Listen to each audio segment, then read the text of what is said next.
दोस्तों, आप सभी का एक बार फिर से स्वागत है हमारे चैनल दुर्गा भक्ति मार्ग में।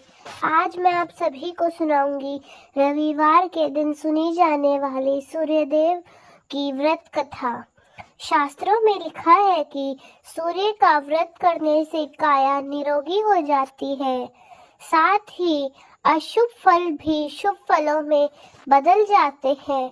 अगर इस दिन व्रत रखकर व्रत कथा सुने तो मनुष्य की सभी मनोकामनाएं पूर्ण होती है, साथ ही मान सम्मान, धन, यश, उत्तम स्वास्थ्य की प्राप्ति होती है। यही नहीं, अगर जिसी जातक की कुंडली में सूर्य की दशा सही नहीं हो तो रविवार के व्रत करने से दशा सुधर जाती है। मान सम्मान, वैभव की प्राप्ति के लिए हर मनुष्य को रविवार के व्रत और सूर्यदेव को अर्घ जरूर देना चाहिए। तो आइए शुरू करते हैं आज की कथा।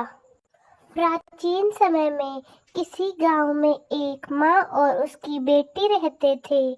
दोनों ही सूरज जी यानी कि रविवार के व्रत किया करती थी।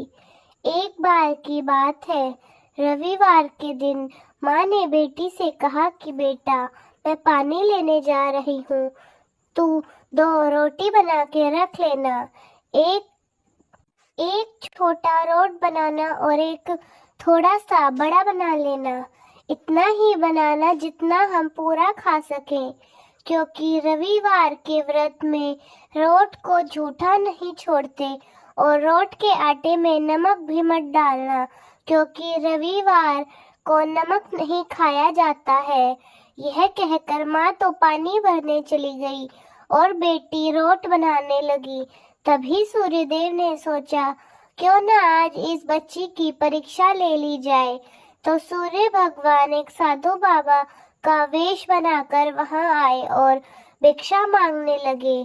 तो लड़की ने कहा कि मेरी माँ का रोट तो बन गया है, पर जब मेरा रोट बन जाएगा तो मैं उसमें से आपको दे दूंगी। तो बाबा ने कहा, जो रोट बन चुका है उसी में से दे दो, नहीं तो मैं जा रहा हूँ।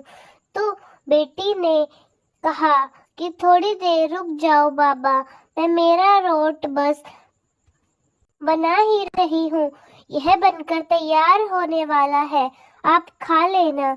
जैसे ही बेटी का रोट तैयार हुआ तो उसने बाबा को परोस दिया। तो बाबा ने उस रोट को खा लिया और कहा कि मेरा तो अभी तक पेट नहीं भरा, मुझे तो थोड़ा सा रोट और चाहिए।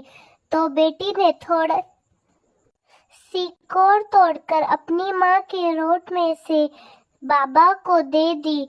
बाबा उसे खाकर आशीर्वाद देते हुए चले गए। जब लड़की की माँ घर आई तो उसने रोट में से एक कोर तोड़ी हुई दिखी।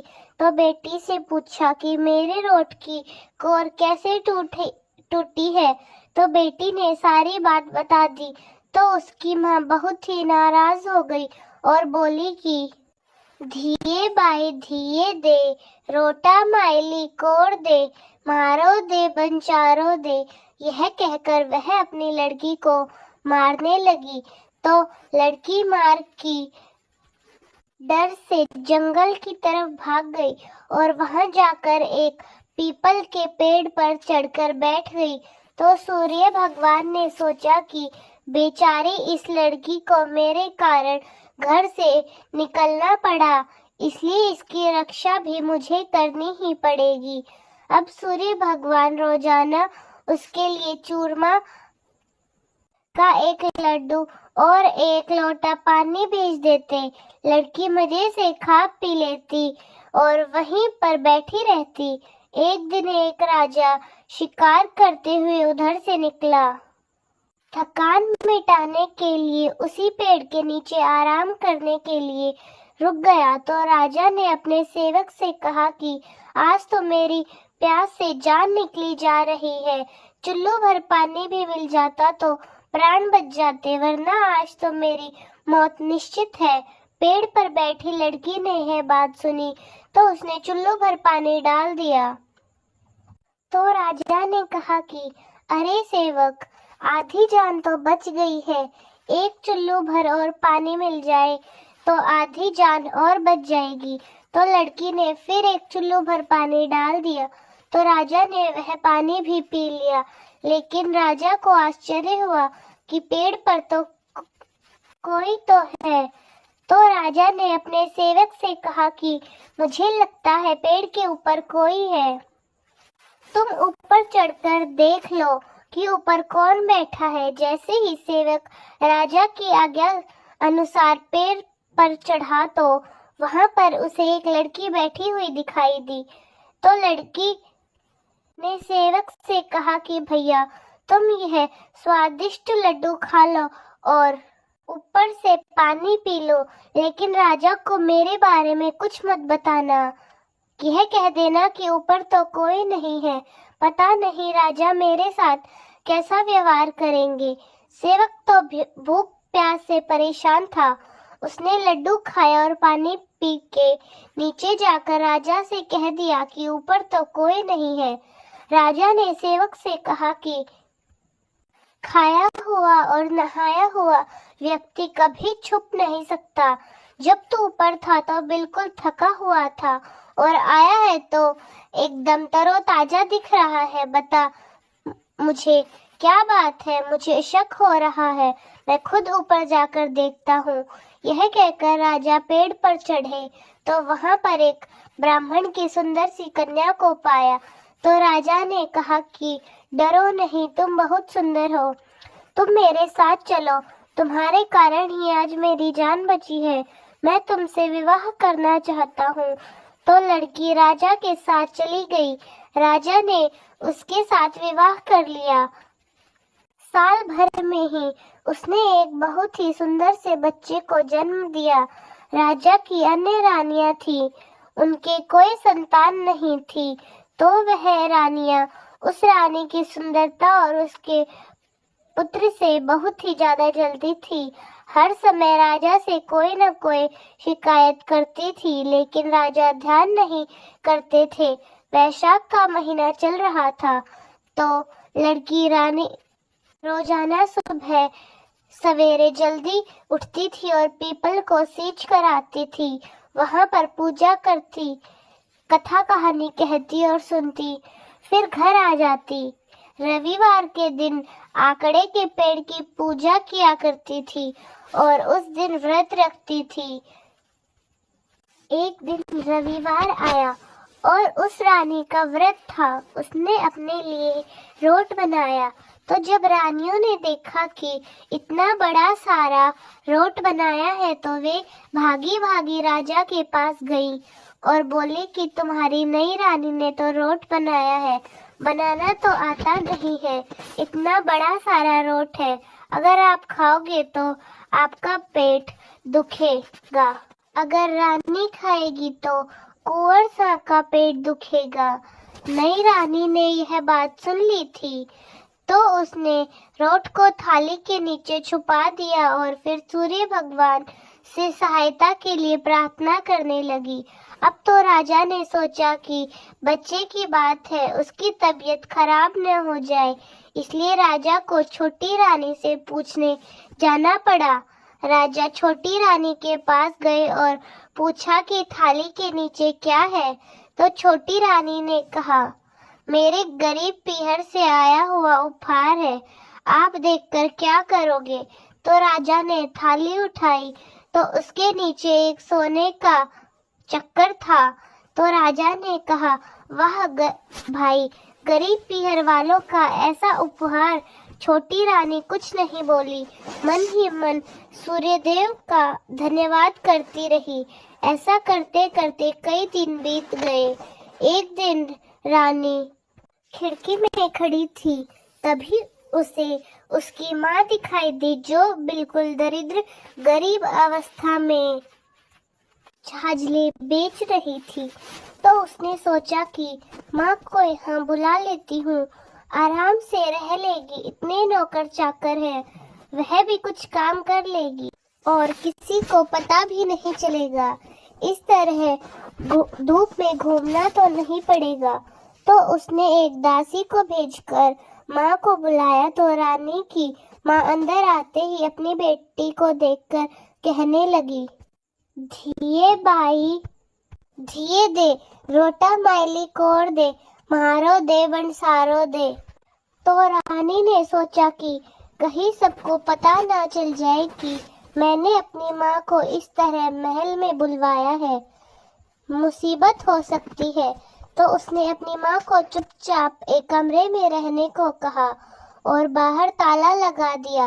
ऐसा करते करते 2-3 दिन बीत गए, लेकिन एक दिन राजा की अन्य रानियों को पता चल गया कि इस कमरे में कोई तो है।